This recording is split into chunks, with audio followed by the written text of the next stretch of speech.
자, 여러분들. 지금 여러분들께서는 1983년 맥주 순수령 제정 450주년을 기념하여 포독에서 만든 우표를 보고 계십니다. 그래서 오늘 말씀드릴 주제, 음식으로 보는 역사, 맥주의 역사 2부, 맥주 순수령에 대해 말씀드려 보도록 하겠습니다. 자, 여러분들 안녕하십니까.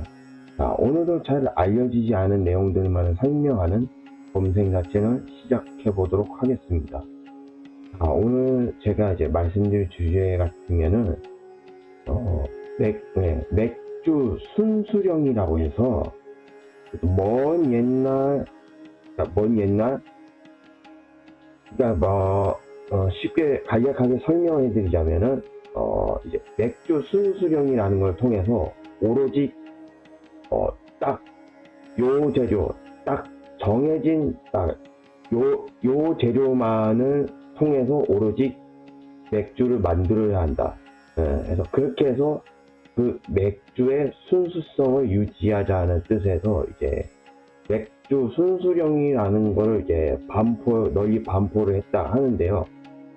그렇다면은 이 맥주 순수령이라는 거를 유럽 국가들 중에 어느 나라에서 반포를 했냐라고 했을 때, 아까 맨 처음에 그 포독에서 만든 우표의 그 맥주 순수령에 관한 거를 우표로 만들어냈다 했잖아요.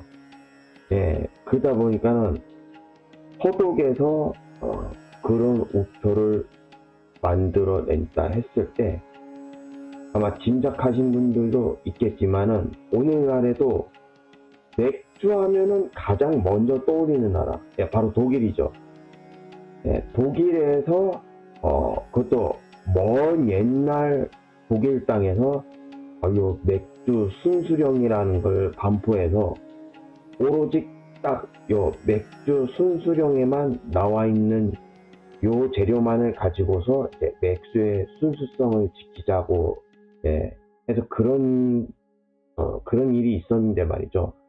예, 그런 내용이 있었는데, 그럼 이제 간략하게는 이 정도로 설명해 드렸다면은, 이제 자세히 좀 더 설명해 둘 필요가 있겠죠. 그래서 오늘 방송해 드릴 맥주 순수령에 관해서 좀 더 넓게, 좀 더 자세히 설명을 해 드리자는 말이죠. 예, 그러니까 맥주 순수령 또는 독일어로는 라인하이츠게보드라고도 하는데요. 신성 로마 제국과 그 후신인 독일에서 맥주의 주조와 비율에 관해 명시해 놓은 법명이라고 하는데요. 원문에는 맥주를 주조할 때에는 기본적으로 물, 메가, 소모, 폼만이 사용되어야 한다고 명시하고 있다고 합니다. 또 맥주 순수령은 1487년 11월 30일 바이에른 공자 알브레트 4세가 제정하였는데, 맥주를 만들 때에는 물, 메가, 그리고 호, 반 3개의 재료만을 사용해야 한다고 밝혔다 하는데요.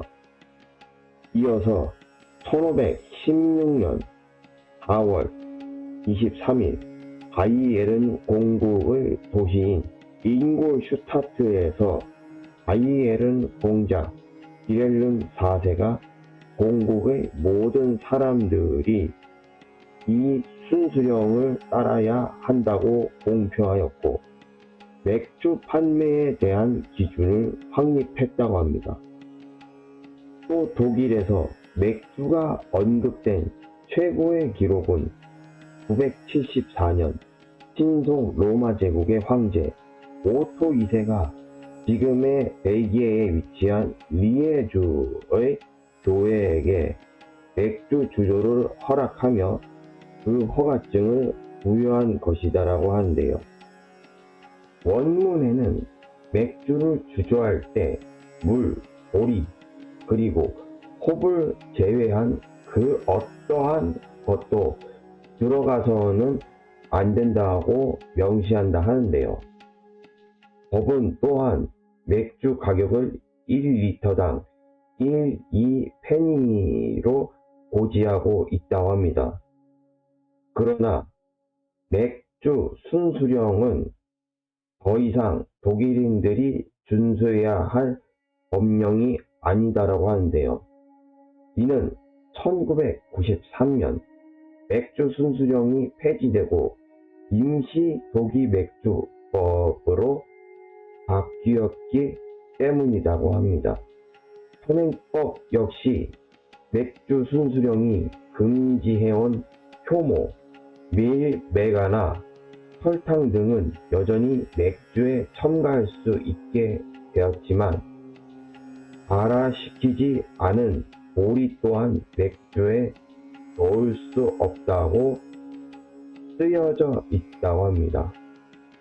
그러나 맥주 순수령 원문에는 효모에 관해 언급이 없었는데 이는 19세기 루이 파스테르가 발효 과정에서 미생물의 역할을 발견할 때까지 효모의 존재를 알지 못했기 때문에 효모는 당시 맥주에 들어가지 않았다고 합니다. 당시 양조장에서는 이전의 발효 과정에 나온 침전물을 효모 대신 사용했는데 이 침전물이 시간이 지나면서 미생물들을 생성하며 다시 발효를 촉진시킨다고 하는데요. 이러한 침전물도 없을 시에는 통에 재료들을 모두 넣고 공기 중에 자연적으로 효모가 발생하여 양조되기를 기다렸다고 합니다. 또 홉은 맥주의 맛을 깊게 해주는 역할도 중요했지만 더 중요한 역할은 바로 방부제로서의 기능이었다고 하는데요. 맥주 순수령에서의 홉 사용은 홉이 알려지기 이전에 민간에서 줄곧 사용했었던 여러 보존 방법을 전면 금지하기 위함이었다고 합니다. 중세의 양조자들은 자칫 위험할 수 있는 재료들을 방부제로서 사용했었는데 그름이나 광대버섯이 그것이었다고 합니다. 또한 그루트 허브도 줄곧 널리 사용해 왔으며 쐐기풀이나 파리풀도 자주 쓰였다고 하는데요. 맥주 순수령을 위반하여 순수하지 않은 맥주를 만든 자들에 대한 처벌도 명시되어 있으며 순수령에서 금지한 재료를 넣어 주조한 양조자들은 맥주를 주조할 때 쓰는 통을 무조건 압수당할 수 있었다고 합니다. 즉 맥주를 담을 통을 빼서 해당 맥주의 유통을 금지한 것이라고 하는데요. 독일의 양조장들은 맥주 순수령에 대해 굉장히 자랑스럽게 여기고 있으며 오랜 세월이 지난 지금도 여전히 준수하고 있다고 합니다. 몇몇 독일의 양조장들은 지역 사회에서 그 역사적 유서가 상당히 짙기 때문에 역사적으로도 관계되어 있는 곳이 더러 있는데 대표적으로 1516년의 맥주 순수령을 여전히 준수하고 있다고 주장하는 나미비아 맥주가 있다고 합니다. 또 맥주 순수령은 본래 밀과 호밀을 놓고 극심한 가격 경쟁을 벌여오던 제빵집과 양조장의 갈등을 무마하기 위해 발의되었다고 하는데요. 이러한 각 곡물 간의 사용처를 명확히 한 규제는 우리는 맥주와 빵에 모두 사용하게 하였고, 당시 값이 더 비쌌던 밀과 호밀은 제빵사들이 빵의 주 재료로만 사용하게 하였다고 합니다. 그러나 오늘날에는 많은 바이에른의 양조장들이 맥주를 주조할 때 밀도 같이 넣기 때문에 더 이상 맥주 순수령을 준수하고 있지 않다고 하는데요. 맥주 순수령의 발족은 한자동맹이 기존의 맥주 제조법을 간단하게 이론화함으로써 기존의 맥주에 비해 맛은 떨어지나 생산 과정을 최소화시키는데 성공함으로써 싼 가격에 시장에 유통하기 시작했고, 이는 신성 로마 제국의 재정에 크나큰 타격을 입혔다고 하는데요. 그로 인해 신성 로마 제국은 이러한 한자 동맹의 맥주 독점과 경제적 주도권을 용납하지 않았기에 맥주 순수령 라인하이트 코드를 통과시켰고 한자 동맹에 영향을 전제했다고 합니다. 또 맥주 순수령은 몇 세기에 걸쳐서 바이에른과 독일 전역에 퍼지며 그 근간을 마련해 갔다고 하는데요. 바이에른은 당시 북독일 연방이 통일을 주도하는 1871년 제국에 가입하는 조건으로 맥주 순수령을 따를 것을 제시하였는데, 이는 맥주 순수령에서 명시한 3가지 재료를 제외한 갖가지 재료를 넣어 맥주를 주조하는 것을 방지하기 위함이었다고 합니다. 그러나 이는 바이에른을 제외한 독일 전역의 양조장에서 극심한 반대를 불러일으켰으나 독일 제국 정부는 이 조건을 받아들여 맥주 순수령을 따를 것을 각 양조장에 고지하였다고 하는데요. 이에 따라 독일 각지에 퍼져 있던 수많은 맥주 주조법과 지역의 특산품 노릇을 하던 여러 종류의 맥주들, 예컨대 독일 북부 지방의 향신료를 넣어 만든 맥주와 세리 맥주가 쇠락의 길을 걸었다고 합니다.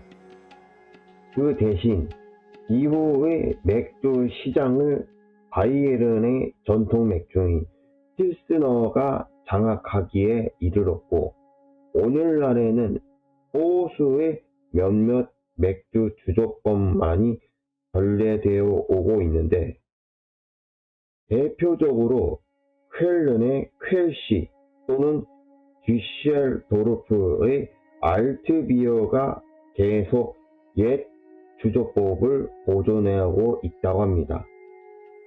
또 맥주 순수령과 비슷한 취지의 법령도 독일 각지에서 계속해서 발의되어 제정되었다고 하는데요.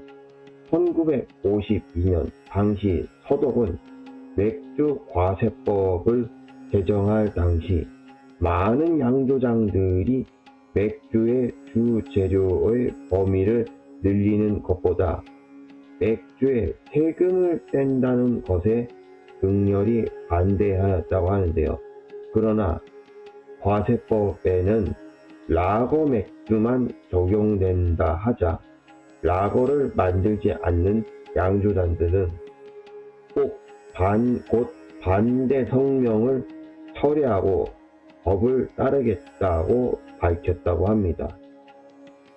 또 1988년 5월 유럽 사법재판소는 맥주 순수령을 폐지할 것을 권고하였으며, 사실상 맥주를 주조할 때 다른 재료들의 사용을 허용했다고 합니다.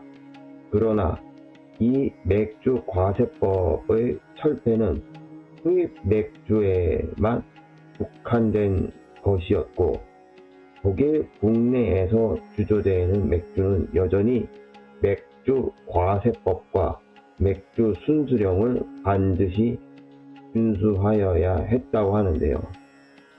1990년 독일 재통일 이후 동독 브란덴부르크 근처의 노이첼레에 소재한 수도원 운영하에 있던 노이첼로 클로스터 양조장에서 설탕을 넣는 채로 흑맥주를 주조하는 것에 대해 주의 조치를 받았다고 하는데요. 정부와 해당 양조장은 여러 협상 끝에 양조장이 흑맥주를 검은 수도원장이라는 이름으로 재생산을 허락하였으나 상표에 맥주를 뜻하는 비어는 붙일 수 없었다고 합니다. 그러나 곧 독일 연방 행정법원에서 이를 특별행정처분으로 이를 무효화하였고 10년에 가까운 법정 공방, 이른바 브란덴부르크 맥주전쟁 끝에 노이첼로 클로스터 양조장은 다시 상표에 비어를 붙일 수 있게 되어 지금은 검은 수도원장 맥주로 판매되고 있다고 합니다. 그리고 1993년에 제정된 임시 독일 맥주법은 맥주 순수령의 몇 조항을 조금 덧붙인 것이었다고 하는데요. 물, 발화된 보리, 호, 그리고 효모만이 하면 발효 맥주 주조에만 허용되었고, 상면 발효 맥주에는 해당 4가지 재료 외에 여러 가지 메가와 사탕무 그리고 수크로스의 사용을 허용하여 하면 발효 맥주보다 더 유연한 기준으로 맥주를 만들 수 있었다고 합니다. 또 모든 재료와 주조 과정은 또한 새 법에 따라 추가 규제의 대상이 된다고 명시되기도 했다고 하는데요. 오늘날 독일의 양조장은 맥주 순수령의 후신이나 다름없는 임시 독일 맥주법에 따라 맥주를 제조하고 있기 때문에 독일이 맥주 순수령을 지금도 철저히 지키고 있다는 것은 오류라고 합니다. 맥주 순수령에 따르면 밀맥주는 금지된 재료인 밀로 주조한 것이기 때문에 불순한 맥주로 간주되기 때문이라고 하는데요. 이 때문에 독일의 양조장은 자신들 스스로 순수령을 준수하지 않는다는 것을 잘 알지만 순수령이 유서가 깊기 때문에 상당수의 양조장이 맥주를 홍보할 때 순수령에 따라 만들어졌다면서 판매하기도 한다고 합니다. 그리고 유럽 사법재판소에서 그 효력이 정지될 때까지 맥주 순수령은 19세기 초에 바이에른 출신으로 그리스의 왕위에 오른 오톤에 의해 제정되어 그리스에서도 100여 년 넘게 시행되었다고 하는데요. 그러나 맥주 순수령은 수입 맥주의 유통을 차단하고 일종의 보호무역주의적 장막으로서 옥수수나 쌀, 설탕 등 다른 재료가 들어간 벨기에산이나 영국산 맥주의 유입을 봉쇄하여 자국민들에게 국내산 맥주만을 강요했다는 비판의 대상이 되기도 한다고 합니다. 해서 오늘 이렇게 맥주 순수령에 대해서 이렇게 한번 방송을 해드려 봤는데요. 그리고 또 안 그래도 제가 지금 현재 지금 머릿속에 생각하고 있는 것 중에 뭐가 있냐면은 이제 맥주 순수령은 오늘 여기서 끝났으니까 이제 다음번 이제 음식과 관련된 걸로 어떤 걸 또 방송할까 지금 생각 중이었는데요. 아까 좀 전에 또 밀맥주에 관해서도 좀 간략하게 나왔었잖아요. 그러다 보니까는 안 그래도 최근에 그 맥주에 관련된 걸 이제 방송을 하기로 하면서 맥주에 관련된 거를 이제 들여다보니까는 또 맥주가 그 맥주의 역사 일부에서는 이제 에일과 라거에 대해서 이제 방송해드렸고 또 이번에는 맥주 순수령을 통해서 방송해드렸는데 또 보니까는 밀맥주랑 그 밖에 또 다른 종류의 맥주가 또 있는 것 같더라고요. 보니까 말이에요. 그렇다 보니까는 만약에 제가 다음번에 이제 밀맥주와 그 밖에 다른 맥주에 관해서 방송을 하겠다면은 다음 이제 음식으로 보는 역사에서는 이제 맥주의 역사 3부로 통해서 방송을 해드릴 테고 그게 아니라면은 그 다음부터는 아마 아예 맥주하고는 전혀 관계없는 다른 음식을 통해서 방송을 하게 되지 않을까. 예, 아마 딱 요 정도만 아시면은 될 것 같습니다. 예, 해서 오늘 맥주 순수령에 대해서 이렇게 방송을 해드려봤고 오늘 저는 여기서 이만 방송을 마치는 걸로 하겠습니다. 자, 해서 오늘 저는 여기서 이만